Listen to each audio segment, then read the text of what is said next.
Темасы кыска өмүрдө из калтырган инсан. Сталиндик бийликтин тушунда кыргыз элинин бир топ аймактары репрессияланган. Алардын арасында кыргыз элинин туңгуч профессору, агартуу тармагына чоң салым кошкон Касым Тыныстанов да болгон. Касым Тыныстанов азыркы биз колдонуп жаткан, биз окуп жаткан кыргыз тилинин грамматикасын, кыргыз адабиятын жана биздин бүгүнкү кыргыз мамлекетибиздин түптөгөн агартуучу инсандарыбыздын бири болгон. Анын кыскача өмүр жолуна көз чаптыра кетели. Кыргызстандын Ысыкөл өрөөнүндөгү Чырпыкты кыштагында жарык дүйнөгө келген. Ал 1909-1916 жылдары мусулман жана орус жергиликтүү калк мектебине окуп, билим алган.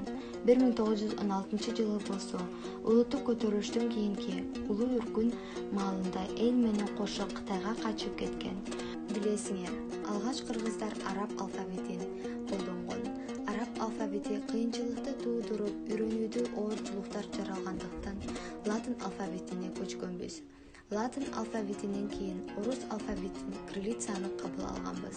Ошол иштерге өз салымын кошкондордун Касым Тыныстанов көркөм чыгарма жазууга убактысы аз болгон.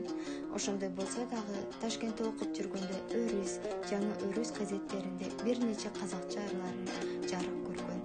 Анын биринчи өз эне тилинде жазылган ыры Алатоо 1922 жылы жазылган. Ал поэзия менен гана эмес, проза менен дагы алектенип, Жаз Кайрат журналынын 4 санына Мариям менен көл боюнда деген көлөмдүү аңгемеси Келгин деген ат менен жарыкка чыккан. Агартуучу Касым Тыныстанов ошол учурда алгачкы профессор эле. Бул наамды алышына дагы көптөгөн астында иштегендер, көптөгөн жана башка акын жазуучулар көрө менен Тыныстановго каршы чыгып, ар кандай сын пикирлерди айтышып, сирлерди айтуу менен 1938 жылы 7 ноябрда аттырылган. Кийин бир канча жылдан кийин жубайы түрдүбүбү тиешелүү органдарга кайрылып жүрүп, СССРдин жогорку аскердик сотуна кайрылуу менен Касым Тыныстановду 1958 жылы гана актаган.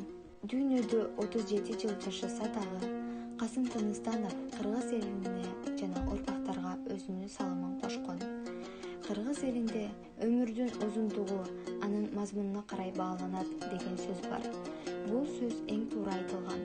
Эгерде көп жашап, ата мекениңе, эл жериңе эч кандай жакшылык кылбасаң, эч кандай анын өнүгүшүнө салым кошпосоң, андай узун өмүрдүн мазмуну эмнеде? Ушул себептен биз дагы Касым Тыныстановдой өз мекенибиздин өнүгүп өрчүшүнө салым кошуп, урпактарга өнүккөн мамлекет калтырып кетишибиз зарыл. Келечекте биз дагы ушул улуу инсан кылган иштердин канча бир пайызын аткарууга умтулалы.